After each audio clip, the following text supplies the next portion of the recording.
Welcome and welcome back, everybody. It's Tia here, and in today's video, I'm here to share with you some simpery for one of my all-time favorite designers, and that is Scott Almes. Now, you may have heard of some of his games from bigger lines, such as the Tiny Epic series, or Heroes of Airland and Sea, and many, many other titles. However, today I'm here to share with you some of my personal favorites, some of which you may have heard of before, and some you may not even know existed.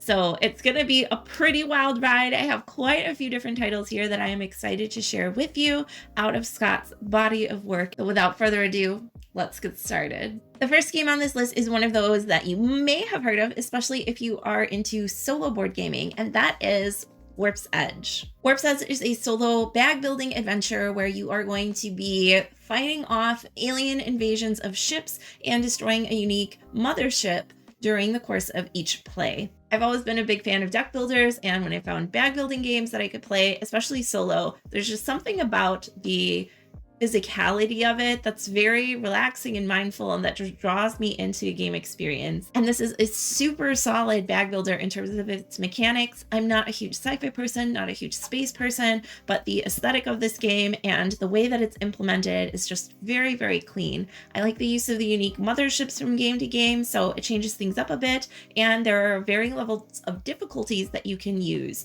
So while there are quite a few different little rules in here that you would need to learn to get into it, it's a very referential to a lot of other bag and deck builders, so it's one that you can get into quite easily. And of course, with Renegade's publication, you have these amazing, gorgeous components to use as well. So overall, it's just a really solid game in terms of its theme, implementation, mechanics, and components. Next up on the list, I have a slightly lesser known game from Scott Almes, but it is one of the coolest games that features time travel, and that is Loop Inc. In Loop Inc., you are working for a travel agency, but instead of going to various places around the world, this travel agency allows its customers to travel back in time. This is a super tight game. Over the course of just a few short rounds, you are going to be playing cards and going back and adding cards in between. So you can never reorder the past events that have already happened, but you can do other things between or after or before they start.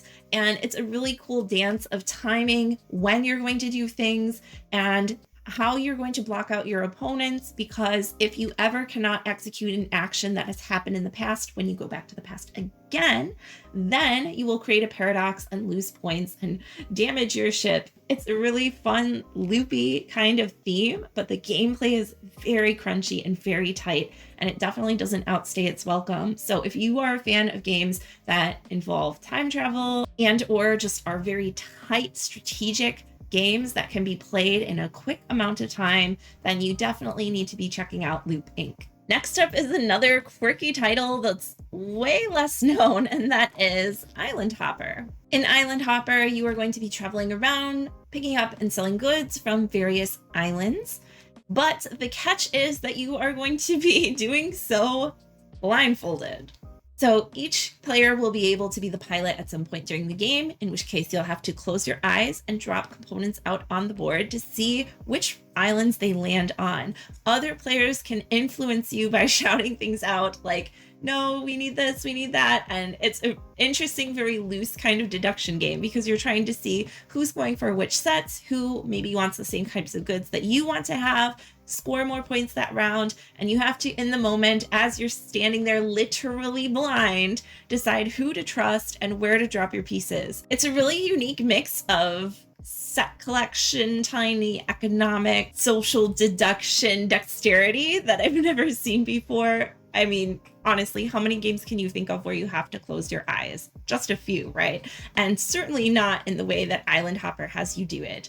This is a game that when I heard about it, I thought it was probably really gimmicky. There's no way it's a good game, but every time we've played it, it's been a blast and a very unique experience. And speaking of unique experiences, the next game on the list, Lovelace and Babbage, is exactly that. Now, I can see why a lot of people might not be a fan of this game. This is essentially, if you're familiar with the concept of a mad minute, this is kind of Math the board game. Each round, you're going to have specific numbers that you're trying to get to, and you'll have cards that will help you manipulate that, or patterns that will manipulate that. You may be able to start with your starting number and add 5 to it, or switch the digits, or divide by something, And it is literally a race, a real-time element where you are trying to get those numbers in sequence or as many of them as you can. So this is a really cool game if you like math, if you like speed. It's very unique. I haven't played many games like it. And again, I can understand why this game is not for everybody, but if that sounds up your alley, then you will probably love this game as much as I do. Next up on the list is one of these smaller and newer titles. However, if you've been around on the channel, you've definitely heard about it before, and that is Food Chain Islands. Food Chain Islands has been released as the first game in Button Shy's Simply solo line, and it plays off of a lot of similar elements to Peg Solitaire with a little twist. So again, this is a solo game where you are going to be sending out a grid of cards representing animals, and the object is to have one animal left on the island at the end of the game. Animals of a higher value can eat animals 1, 2, or 3 numbers lower than themselves, but they don't want to eat something too small that they're going to go home on an empty stomach.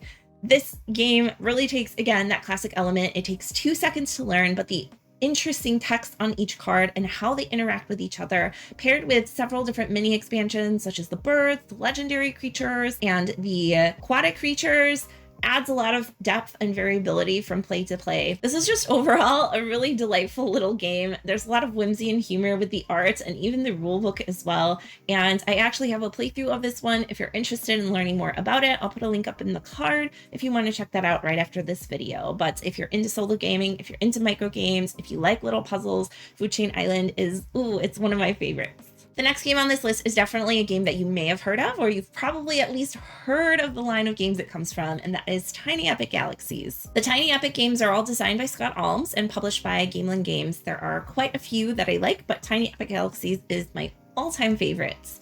Tiny Epic Galaxies basically takes a big kind of 4X style space exploration game, and especially with the Beyond the Black expansion, condenses it down into a tiny little package in a very quick and satisfying way. So you'll be rolling dice, which will allow you to do different actions, sending your ships out, collecting energy and culture as you cultivate planets. There's a little bit of engine building, there's a little bit of push your luck with the expansion, and you can even get unique ships and pilots, which will influence the course of the game and make each player experience a little more unique, again, with the expansion. As just the base game, I think it's fantastic. With the expansion, it really makes it a proper gamer's game because you have all of those unique ways to customize your experience and differentiate from the other players. There's also a solo mode, which is really fun and pretty straightforward and easy to learn. As I just said, Tiny Epic Galaxies is my favorite out of this particular line of games. However, I've played several of the other ones. Some other notable mentions that you can check out if you really like those themes more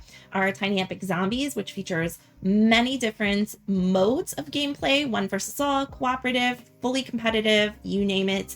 I also really enjoyed Tiny Epic Dinos recently. It really takes like a Dinosaur Island style game, theme park style game, and condenses it down in a really satisfying way. Tiny Epic Tactics, if you're into tactical games, I grew up playing like Final Fantasy Tactics. That's again a really smart way of taking it and putting it into a small board game package with a fantasy atmosphere to it, and has great solo play. Even if you're not a huge space fan like I am, I think the mechanics and the depth, and especially with the expansion for Tiny Epic Galaxies, this is my favorite out of the lot and the one that I would recommend. This next game on the list puts a smile on my face whenever I get to play it, whenever I get to think about it. If there's ever even a hint that someone is down to play this game, then it is hitting the table. That is Problem Picnic: Attack of the Ants. This was published by Kids Table Board Game, and while it definitely has a child-friendly aesthetic, this is like a proper game of skill and strategy. In Problem Picnic, you are going to use a combination of dexterity and patterning in order to secure plates of food that will score you the most points and arrange them in your picnic.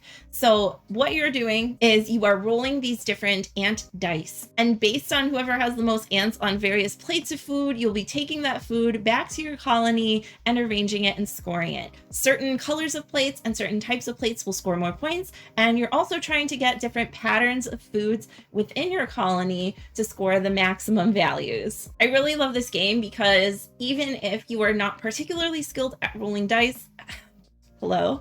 There are some really cool catch-up mechanics as well that have unique events in them. And if you claim a particular plate of food, those ants have to go to the ponds where they cannot be used during the next round. So if you screw up and you get no plates of food, at least you get to roll all of your dice in the next round. This is a really fun, lighthearted game that doesn't feel too bad if you're not particularly good at the dexterity element of it. But if you are, it also gives you a lot of satisfaction in trying to plan that out skillfully.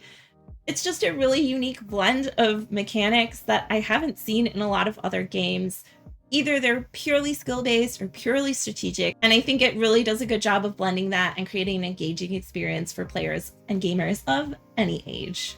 The next game on the list is one that I was very skeptical about, and that is Boomerang. Boomerang was originally released as just Boomerang, and since then, because it has been fairly successful, we have Boomerang Australia, USA, and Europe as well. This is a drafting game that feels a little bit like a flip and fill. So what you're going to be doing is drafting cards that represent different memories and different locations that you visited on your trip. In Australia, you're going to score your activities that you do from round to round, trying to diversify what you do during your stay. You're going to try to get the most different locations and region-specific locations more quickly than other players. And you're going to also score pairs of animals as well as the gifts that you bring back. For a bubble-in style game, this one feels really thematic.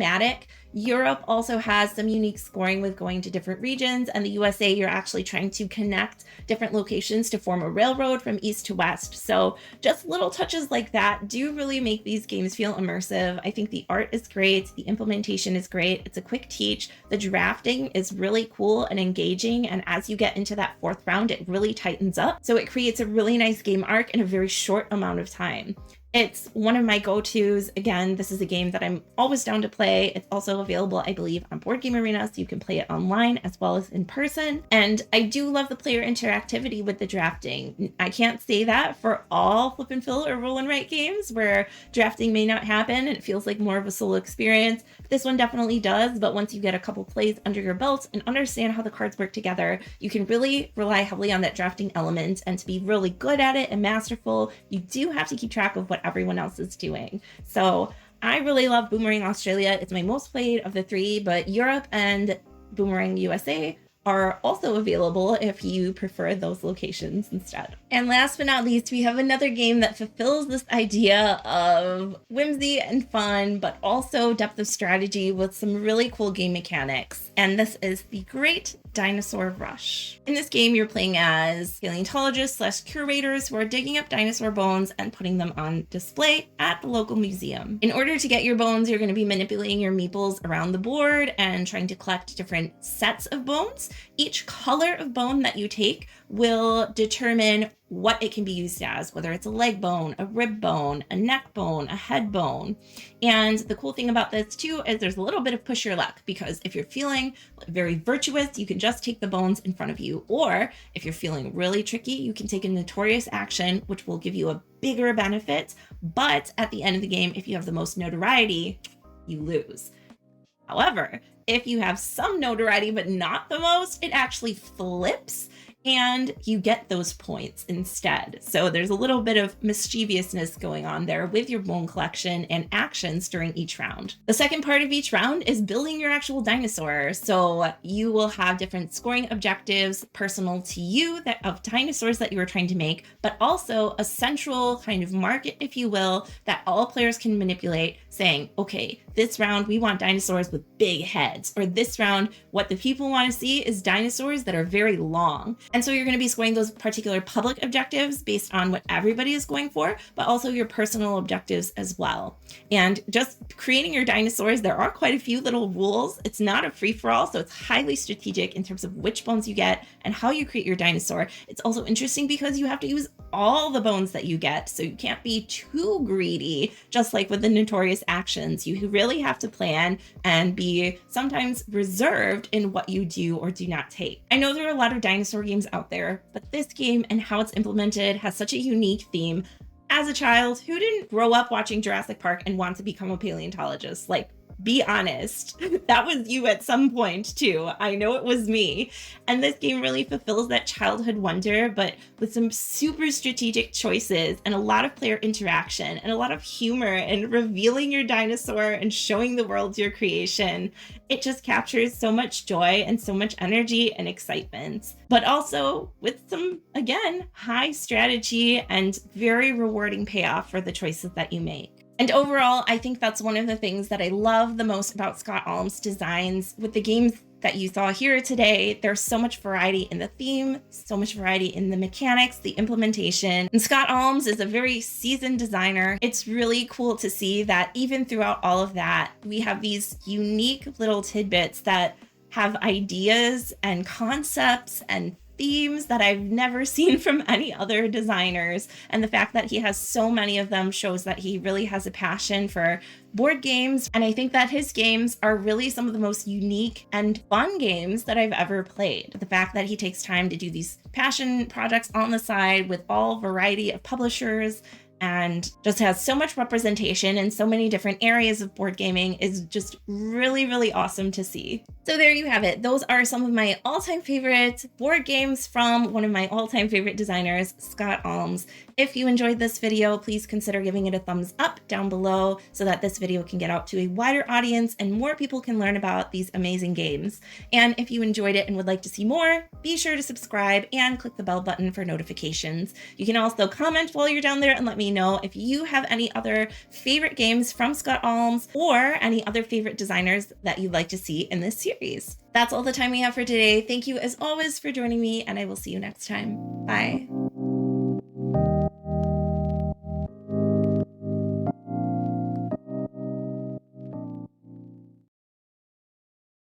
Forgot to plug in my laptop and it was giving me the